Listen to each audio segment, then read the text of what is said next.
자기가 받는 만큼 오는 사람들은 회사가 후질 때 그런 사람들이 모여요. 그러니까 회사가 좋으면은요. 그래서 저는 우리 직원이 우리 사무실에 와서 워라밸을 추구한다? 그러면 내가 후져서라고 생각해요. 내가 훌륭하면은 얘는 이렇게 할 수가 없어. 그 시절 젊은이들은 1억이라는 거에 어떤 열망 같은 게 있었나요? 제가 처음으로 1억을 모아서 뭘 했던 거는 와, 네. 안녕하세요. 대박. 안녕하세요. 비상, 초비상. 정말 초비상이죠. 이 스튜디오 구독자분들 익숙하실지 모르겠는데 셜록 현준 스튜디오죠. 와. 여기 화면으로만 보다가 직접 보니까 너무 감격스러운. 가슴이 벅차오르서 약간 터질 것 같습니다. 저희가 채널에서 다뤘던 콘텐츠 중에서 교수님의 관점을 좀 들어보면 좋을 만한 것들 네. 저희가 좀 준비를 해봤는데요. 우선 저희가 이번에 그 책이 한 권 나왔습니다. 네. 저희가 매년 책을 피고 있는데요. 통화에서 꺼내고 계셔. 네. 아니, 네, 감사합니다. 네. 사인해 주셔야죠. 네, 사인하다가 말았는데요. 이따 제대로 한번 해볼게요. 저희가 이제 매년 책을 이걸 피고 있는데 이번 책은 오래 산다, 혼자 산다가 트렌드가 아닌가. 대표적인 예시로 1인분이라는 것이 있어요. 혹시 1인분 하면 뭐 떠오르세요? 라고 항상 시작하는데요. 뭐 떠오르시나요? 혹시? 저는 고깃집 2인분. 네, 그렇지만 저희가 다룬 1인분 중에 게임에서 나온 언어라고 판단이 되는데요. 그래서 보통 어떤 맥락으로 나오냐면 현역이신 분이 우선은 너가 너의 몫을 잘 했냐 못했냐 이게 가장 큰 부분입니다. 그러니까 나는 회사에서 1인분을 하고 있는가, 나는 게임에서 1인분을 하고 있는가, 나는 팀플에서 1인분을 하고 있는가. 1인분이라는 것이 자신의 역할을 얼마나 다하고 있는지를 보여주는 단위이자 그런 걸 표현하는 단어라고 보시면 될 것 같아요. 그래서 심지어 롤 같은 경우에는 몇 인분 했는지가 나와요. 그럼 그 아이디는 항상 내가 지금 몇 인분을 하고 있다는 게 항상 뜨는 거예요? 그 데이터로? 전적 사이트에 네. 가면 실시간으로 이렇게 나오는 거죠. 내가 몇 인분 했는지는 무슨 뭐 마우스 클릭 수와 뭐 이런 걸로 계산을 하는 거예요? 실제로 정량화된 지표를 따져서 하기도 하는데요. 그런데 저희가 정량화된 지표만으로 판단하기에는 복잡하잖아요. 네, 게임이. 네. 혹시 한문철 TV 보셨습니까? 아니요. 한문철 TV가 이제 교통사고에 대해서 과실 비율을 이렇게 나눠주는데 롤에서도 비슷한 콘텐츠가 게임에서도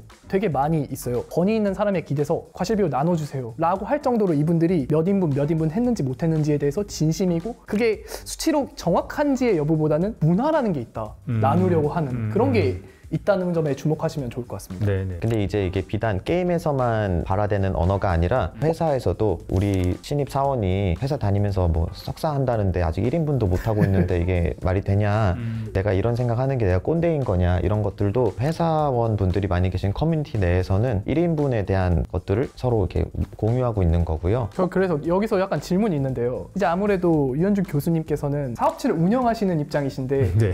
직원이 아래에 있는 직원이 저 1인분만 할게요 이렇게 얘기하는 직원이 있다고 하면 솔직히 어떤 생각을 가지실지, 이렇게 트렌드라고는 해도 그럼 뭐 너는 별로 성장이 없겠구나. 뭐 너는 20대 1인분의 역할을 하는 사람이 계속해서 1인분만 하고 살면은 50대가 됐을 때 딱 평균 정도밖에 못 살 거라고 생각해요. 그러니까 내가 50이 됐을 때 그 나이에 에버리지 연봉이 말리돼서 그 시대가 있을 거 아니에요. 그러면 당신은 그 평균값보다 더 받을 생각도 아예 없고 그거보다 더 받지 못해도 당신은 할 말이 없다. 그렇게 말을 해야 될 것 같다고 봐요. 근데 그거에 워라밸과 자족할 수 있다면 그렇게 살아도 상관이 없겠죠. 근데 자기가 1인분만 딱 하고서 그 에버리지만 한 다음에 자기가 50 됐을 때에도 에버리지 이상의 결과를 기대한다면 그거는 말이 안 된다고 보죠. 근데 저는 약간 이런 이야기도 많이 들었거든요. 중간만 해도 잘하는 거야. 기본만 해. 기본도 못하면서 이런 네. 얘기도 많이 있는데 기본을 잘하는 것으로서의 1인분이냐, 더 이상 더 잘하고 싶은 사람으로서 그 가능성을 낮추는 1인분이냐, 이거 되게 애매하잖아요. 어떤 분야에 있느냐인 것 같아요. 자기가 진짜 원하는 분야에 있으면은 당연히 1인분만으로 만족하지 않겠죠. 내가 1인분만 하고 자족할 수 있다고 한다면 나는 그 사람은 분야를 잘못했겠다고 생각해요. 손흥민이 1인분을 한다고 생각하지 않거든요. 지금의 손흥민이 되기까지는 어디 있을 때까지 한 10인분 이상 했을 거라고 봐요. EPL에 최고 득점을 한 사람인데 그 사람이 어떻게 1인분이겠어. 훨씬 더 잘하는 거죠. 근데 그거는 그 사람이 축구한 다음에 20년 정도를 계속해서 그 이상을 해왔기 때문에 그 자리가 간 거지. 근데 1인분을 했는데 내가 그걸 만족한다. 그냥 미디어커라고 하겠죠. 그 중간 정도로 해서 네. 살아도 만족한다는 얘기는 그 사람 자체가 자기 분야에서 잘하고 싶은 생각이 없는 사람인 거고, 잘하고 싶은 생각이 없다면은 그거는 그 일을 하면 안 된다는 얘기고, 자기가 정말 재능 있는 분야에 몸담고 있지 않다는 생각이 들어요. 근데 그런 고민이 같이 드는 것 같아요. 내가 이 업을 사랑해도 1인분 이상 한다는 게 남의 일을 대신한다는 느낌이 들 때도 있고 내가 희생한다는 느낌이 들 때가 있어서 오히려 되게 갈등하는 부분도 있을 것 같거든요. 조직 생활 내에서는. 그거는 제가 볼 때는 자기가 하는 일을 자기가 받는 연봉과 동가로 보기 때문에 그런 것 같아요. 아, 그런 생각들이 항상 있잖아요. 우리는 돈은 100만큼 받는데 나는 150만큼 일하면 내가 50을 손해본 거야 라고 생각을 하는데 그 50을 일하는 게 50을 덜 받았지만 내 커리어에 그 운동하시잖아요. 그렇습니다. 웨이트 칠 때 쳐야죠. 그때 그거를 내가 1.5를 하면은 그 다음에 2.5도 할 수 있고 하는 거잖아요. 이게 너무 꼰대 얘기처럼 들릴지 모르겠지만은 저는 그게 더 이기적인 마음이라고 생각하거든요. 결과적으로 더 이기적인 게 내가 지금 1.5를 하면은 내가 몇 년 뒤에 남들 에버리지 받을 때 나는 그거보다 3배, 4배 더 받을 수 있는 포지션이 될 수 있을 거라고 보아요. 왜냐면 그만큼 정확하게 사람의 능력에 맞춰서 페이하는 사회가 점점 돼가고 있잖아요. 손흥민이가 1인분만 했으면 그 연봉을 지금 받겠냐고. 나를 위해서 계속해서 내 몸값을 올리기 위해서 투자한다고 봐야 될 것 같아요. 그럼에도 불구하고 저 키워드의 그럼 출발점은 무엇일까요? 이 세대가 왜 저 키워드에 굉장히 큰 무게를 이렇게 두고 있는 건지 어떤 사회적인 지점이 있을 것 같은데 여러 가지로 볼 수 있지 않을까요? 뭐 하나의 사회 현상을 하나로만 설명하는 건 어려울 것 같고요. 제가 일단 떠오르는 거는 과거에는 집단, 회사 이런 걸로 평가받았다면은 개인이 점점 파편화돼 가고 있잖아요. 사는 집도 개인으로 돼 있고 연애의 그 기간의 텀도 짧아지고 있고 누구와 연합을 해서 그룹이 된다는 것 자체가 부담스럽고 혼자 유니트로 사는 것들이 훨씬 더 익숙하니까 나 자체도 그걸로 평가받아야 된다고 생각하는 마인드가 생기는 거는 당연하다고 생각이 들고요. 또 하나는 송 박사님 말씀하신 대로 현재에 집중한다고 하잖아요. 미래에 행복한 거를 위해서 지금을 희생할 필요가 없다라는 게 현재의 트렌드고 우리가 주입하는 가치관이잖아요. 이렇게 하면은 10년 뒤에 EPL 가서 뛸 수 있어 라고 하는 거는 의미가 없는 거야. 그냥 얘는 여기서 적당하게 하고서 끝내야지. 근데 나는 그게 사실 그렇게 꼭 좋다고만 보지는 않아요. 그게 어떤 면에서는 그렇지 않은 사람이 당연히 있거든. 그 사람들에게 나는 조종당하고 있을 수도 있다는 생각이 들어요. 자기의 잠재적 경쟁자들을 다 없앨 수도 있는 거고 그거는 연막 친다고 하죠. 그런 애들 있잖아. 맨날 밤새가지고 공부하는 놈들인데 와가지고 안 한 척하고 그러잖아. 막 그런 애들도 있듯이. 그렇죠. 많이 당했죠. 나는 그게 꼭 장기적으로 봤을 때 좋은 트렌드의 어떤 사회적인 모습일까 하는 생각은 들기는 해요. 양면성이 있는데 너무 한쪽만 강조하는 그게 이제 왔다 갔다 하잖아요. 너무 우리가 이제 미래의 가치를 많이 두고 살았다면은 지금은 또 너무 지나치게 현재의 가치를 많이 두고 살아서 그 중간 어딘가에 답이 있는데 너무 한쪽으로 온 게 아닌가 생각은 들어요. 근데 말하니까 점점 꼰대같이 얘기하는 것 같아. 아니, 저도 사실 어딘가에는 내가 볼 때는 어떤 누군가는 예를 들어서 일론 머스크 같은 똑똑한데 열심히 하잖아. 그러면은 그 애들하고 비교했을 때는 저는 그게 못 따라가는 게 맞고 그게 공정한 사회라고 저는 봐요. 그런데 내가 일론 머스크하고 비교했을 때 그 사람보다 뭐 동등하게 혹은 비슷하게 행복하고 살 수 있겠다. 커리어적인 성취면에서 다른 거 말고 그게 말도 안 되는 생각인 거지. 근데 그게 있는 것 같아요. 그분의 장래를 생각해 주셔서 그렇게 생각하면 그게 맞는데 나와 같이 일하는데 1인분 이상을 안 해? 이건 좀 다른 맥락인 것 같거든요. 그건 아니신. 그건 아니죠. 내가 주는 만큼 일하겠지. 근데 우리 조직이 이제 잘 되려면은 그렇지 않은 사람들이 더 많아져야지 회사는 프로핏이 더 생기겠죠, 당연히. 누가 그런 조직에 들어오려고 하겠어요? 자기가 받는 만큼 오는 사람들은 회사가 후질 때 그런 사람들이 모여요. 그러니까 회사가 좋으면은요, 제가 경험이 있거든요. 제가 다닌 회사들이 있을 거 아니에요. 내가 그 회사를 리스펙트하지 않으면은 가면은 연봉 많이 줘요. 근데 온 사람들이 다 내가 리스펙트 할 수가 없는 사람들이야. 그럼 내가 그 사람들한테는 워라밸을 당연히 원하죠. 퇴근 이후에 내 거를 하고 싶어 하지. 근데 내가 리스펙트하는 회사, 내가 리스펙트하는 건축가의 사무실에 가면은 일단 거기 온 사람을 동료를 리스펙트해. 그럼 내가 받는 것과 상관없이 내가 하는 일에 의미가 생기잖아요. 네네. 그럼 당연히 열심히 하게 돼 있어요. 그래서 저는 우리 직원이 우리 사무실에 와서 워라밸을 추구한다? 그러면 내가 후져서라고 생각해요. 내가 훌륭하면은 얘는 이렇게 할 수가 없지. 꼰대스러운 우려가 여기서 그런가요? 네. 완전 벗어났어요. 내가 훌륭하면은 얘가 이렇게 워라밸로 일할 수가 없어요. 그리고 일단 그런 애가 우리 회사에 오지도 않아. 하긴. 왜냐면 글로벌리 오고 싶어 하는 애들이 줄 섰기 때문에. 우리 회사에 지금 들어올 때 경쟁률이 한 50대 1 정도 되거든요. 한 100대 1 정도 돼요. 이력서 오는 총수로 보면은 정말 뭐 월드 클래스 아키텍트다 1000명은 들어올 거라고. 1000명. 옛날에 제가 이제 그런 사무실에 일해보면은 이력서가 항상 쌓여 있어. 이렇게 계속 들어온단 말이에요. 그럼 그런 데서 이렇게 뽑으면은 거기 오는 애들이 일단 워라밸이 아닌 애들이야, 그냥.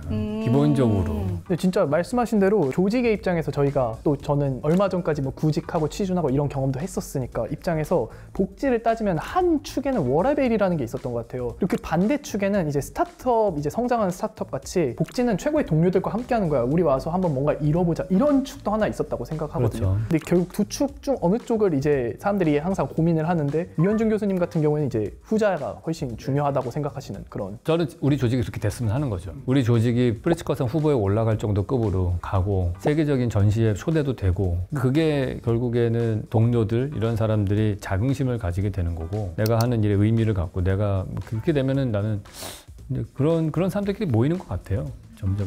네.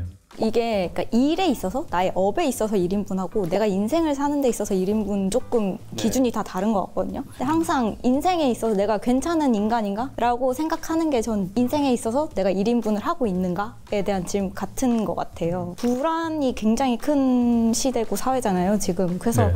모두가 인생에 있어서 내가 1인분을 못하고 있다라고 생각하는 사람들이 많은 것 같아요, 지금. 그러니까 그게 나는 요즘 세대의 패러다임인 것 같은데 자기 세계관이 없어서라고 봐요. 그래서 저는 기본적으로 요즘에 제일 싫어하는 우리 사회의 풍토 중에 하나가 뭐냐면은 책 쓰셨는데 이게 트렌드를 찾는 거. 네. 아, 저격당했어.